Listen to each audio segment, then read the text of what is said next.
Hello everyone and welcome back to Beef Reacts. Today we're watching the Five Nights at Freddy's pitch meeting. Why are we watching it? You may be suggesting, you may be asking, you may be thinking to yourself, beef sauce, the beefaroni, beef Wellington, beef stroganoff, beef. While we're watching this, and I don't know, popped up on my For You page or recommended page on YouTube, whatever you want to call it, I don't care. And I said to myself, I started thinking. I said, I used to like these. I haven't watched them in like 6 years. I shouldn't say 6 years. I don't think I've watched them since my first year of college.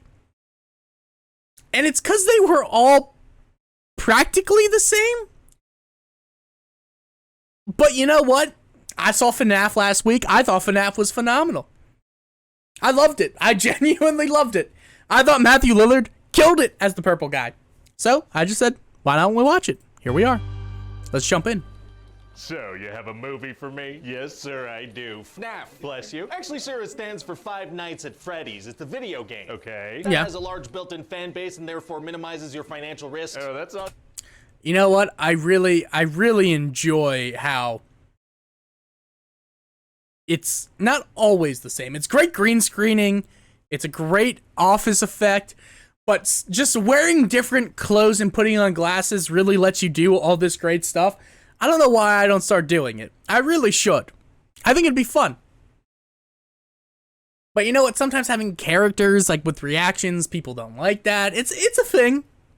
But I don't know. Question of the day is, what's your favorite movie?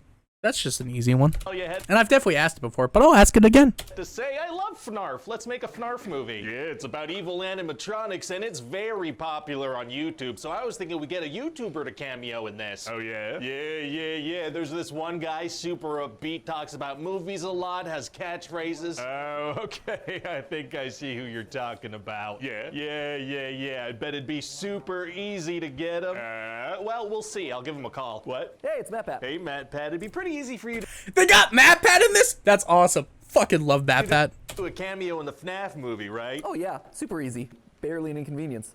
You see, I said the thing. I said the thing! He said it! Fan service! He said the thing! He said the thing! And that's what he did in the movie! He said it's a theory! I love it. Amazing. Okay, so we'll have MatPat show up and drop a little catchphrase. Okay, I thought you were... Anyway, what happens in this thing? Well, we're gonna meet the main character, this guy, Mike. Exciting. So what's his deal? Well, he's gonna sleep, right? And then he's gonna sleep some more. He's gonna sleep so much, he's gonna sleep through a big chunk of the runtime. He's sleeping in a lot of the movie. That is true. He's a sleepy boy. He's a sleepy-headed guy. Okay. So he needs to find a job so he doesn't lose custody of his sister to his evil aunt. Why does his aunt want custody? So she could get like monthly payments from the government or something? That sounds like the worst money-making scheme I've ever heard of. Yeah, it's pretty bad. And yet people do that. I'm looking at you, those who adopt 12 children, cannot provide them actual adequate housing, and then proceed to do nothing except exploit them for government paychecks. I'm looking at you. I know you exist, and I think you're fucking horrible.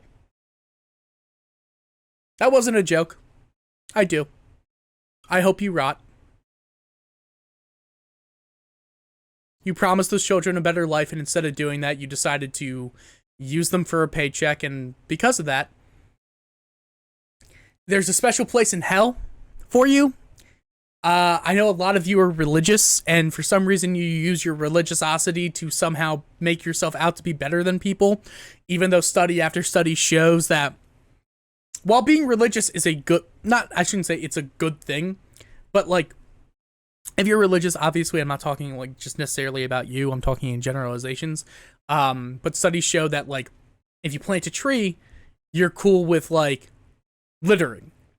Like, the idea is that you've done one good thing, so like, karmic balance or whatever, so you'll have people that'll be like, oh no, I adopted all these children and I take care of them. And then they just are perfectly fine with going out and using some of the worst drugs known to man. And instead of giving those children the proper life that they were not guaranteed, but told that they were going to be given. And instead of the state actually really stepping in and doing anything about it, because obviously the states kind of suck and the entire adoption. I don't know why we're here, but like, fuck you. That's it. I'm on a rant mood today. I'm wearing my Spider-Man hoodie. Not hoodie.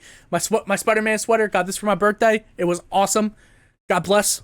But anyway. So Mike goes to see this career counselor guy who gets him a security gig at an abandoned pizzeria called Freddie Fazbear's. Gotcha. Love that. But he doesn't want to take it at first because it would interfere with his sleep. God, why does this guy want to sleep so much? There's actually a reason for that. See, when he was little, his brother was taken, so he's trying to revisit his dreams to see if he can remember details. Oh, okay, I guess that makes sense. And so that's why we're going to spend so much time of this killer animatronic movie in the same dream sequence in a field over and over again. Maybe we should focus a bit more on the killer animatronics that people are going to come to see? No. But they are going to do some killing, right? Of course. Good. A little bit. A cupcake has the most action of anyone. What? It's a PG-13 film that they had children take, okay? All right? You don't hate on it when your main, like, why is this Elmo horror movie? Why is Elmo not ass-blasting fucking Cookie Monster? Come on now.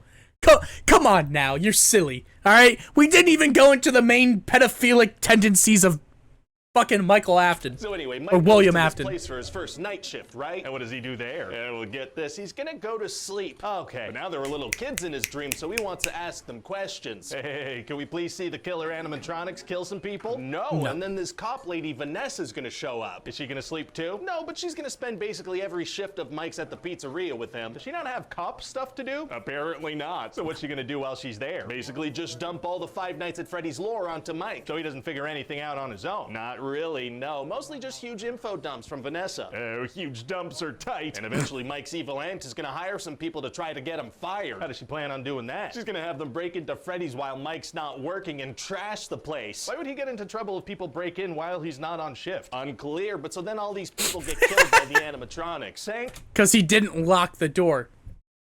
God. And since one of those people was Abby's babysitter, now Mike has to bring her to work. Uh-oh. Yeah. So then while he's asleep... Ooh. Oh, does Mike sleep a lot? He actually does. I know. Right. So she's actually going to become friends with the animatronics, because as it turns out, they're being controlled by the ghost kids from Mike's dreams. Wow, so Mike must freak out when he finds that out. Okay. So then along with Vanessa, they're going to play with these things and build a little fort with the dead killer ghost machines. Yeah, they have a good old time. Then Vanessa tells Mike, if you ever bring Abby back here, I'm going to shoot you. Oh, my God. Yes, like tonal shift there. Jeez, yeah. So now that he's been threatened with a gunshot wound, he has no choice but to leave Abby with the evil aunt. Not good. But turns out these ghost kids want Abby to join them, so an animatronic goes to the house and kills the aunt. How does the animatronic get to the house? Well, they leave in a taxi, so we can safely assume he took a taxi there as well. With what money? Hey, shut up. And also Mike gets attacked. What? When? While he was asleep. Did he say, hey?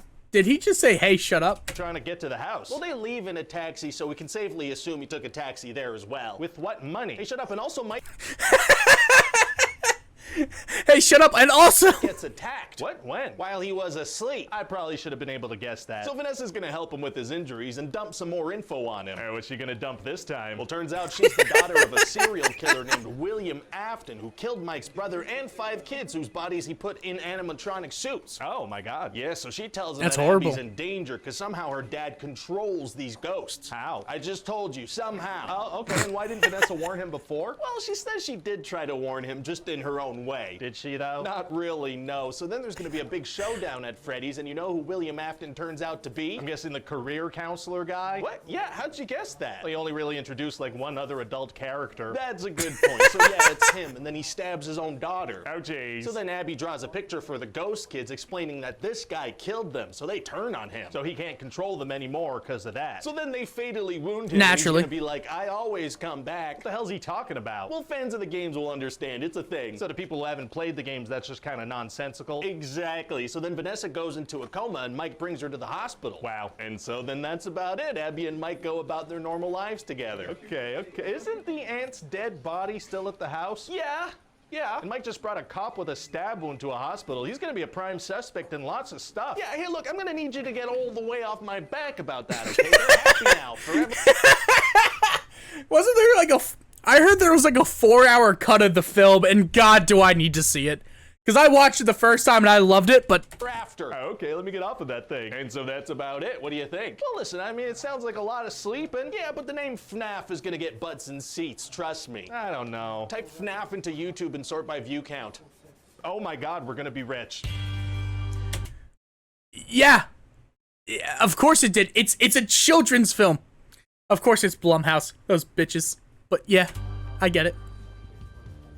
Hi everybody, Ryan George here. Thanks so much for watching that pitch meeting. I hope you enjoyed it. My break did just start, however, so I'm done talking. I'm not gonna say any more. But either way, thank you guys so much for watching. If you don't mind, just like, comment, share, subscribe. Again, don't forget to answer the question today. What's your favorite movie? Fuck it. Let's do, what is your favorite children's horrors movie? Mine is Don't Look Under the Bed from the Disney Channel original. That's me, though. Hope all of you have a great day. Bye-bye.